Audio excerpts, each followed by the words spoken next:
Why couldn't the teacher control her pupils? Because she had a lazy eye. I don't know if that's appropriate or not. All right, quotient rule. We've just touched on chain rule. We've done product rule. This is kind of the last rule that kind of rounds out all your rules. Okay, so chain rule was for brackets and powers.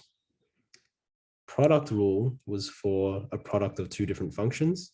So quotient rule is the next one where instead of a product, we're talking about a quotient, fancy word for division of fractions. Okay, so it's a rule to help differentiate functions made up of a division or like fractions that include functions. Okay, as usual, you'll have this theoretical formula. This is what's given to you in your reference sheet, kind of disgusting. This is the one that I prefer. If y equals to u over v, so u is a function of x, v is a function of x, your y dash becomes u dash v, take away v dash u over v squared. Okay, again, you can call it vuv if you want to, just by changing the order. You can write it as vu dash, take away uv dash over v squared. But this one here, you need to be very, very careful. U must be the numerator. V must be the denominator. If you get these two mixed up, it changes your whole thing because we're dealing with a minus. Okay, for product rule, there was a little bit of flexibility, didn't matter as much. But if you learned the same way that I did from the last video, this will work exactly the same. Okay, so I think I've only got two examples here. Can you see that I've got a fraction? That is my u. That is my v. Okay, u is the numerator, v is the denominator. So let's do the whole process that we should hopefully be familiar with. U equals to 2x, and to the right of it, I'm going to write v equals to x plus 2. Now, finding the derivative of each one, u dash becomes 2, v dash becomes 1. So my f dash x now becomes this times this, my u dash times v, which is going to be 2 bracket x plus 2. And then I'm going to take away the product of the other diagonal, which is going to be 1 times 2x, which is just 2x. And this is going to be all over v squared. So it's going to be all over x plus 2 squared. Do a little bit of cleaning up. That becomes 2x plus 2, take away 2x all over x plus 2 squared. And then you can see here, that just becomes f dash x becomes 2 x's and cancel out. It'll leave you on 2 over x plus 2 squared. Okay. There's your derivative. That's the process. Very, very similar to product. The only difference is now instead of plus, it's minus. And instead of just being on its own, we have to put it over whatever v was squared. Okay, let's try another one. I think that's the last one I got. Beautiful.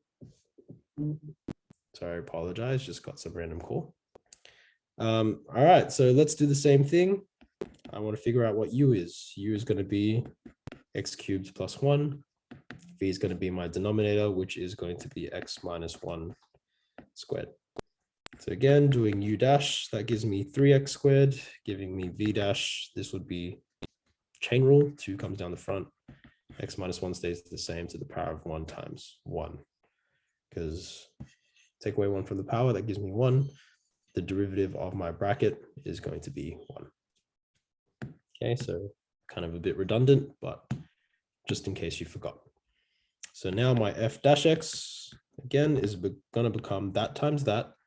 So I'm going to write it as 3x squared bracket will times x minus 1 squared. I'm going to take away the other product, which is going to be x cubed plus 1 times 2 to the x minus 1. Note how I've used all these brackets. They're helpful. And I put it all over v squared, which is x minus 1 squared.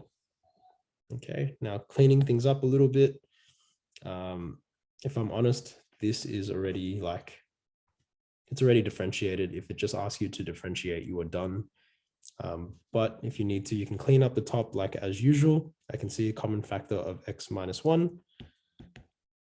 So that's going to come out as a common factor. And I think that's the only thing that's common. So here I'm still left with a 3x squared and an x minus 1 for my first term. And for my second term, I am still left with a x cubed plus 1 times 2. And I like my numbers at the front, so I'm just going to move that over. That all over x minus 1 squared. Now you can kind of see, hopefully from here, I can clean up a little bit.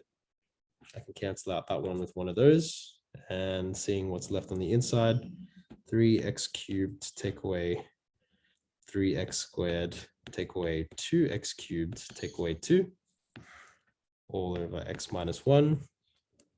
And then that becomes x cubed minus 3x squared minus 2 over x minus 1. That would be your derivative, just a little bit of algebra. So I hope you are confident with your algebra and with your expanding and with your factorizing, because you're going to use it a lot. Good luck and all the best. I'll catch you guys in the next one. Bye.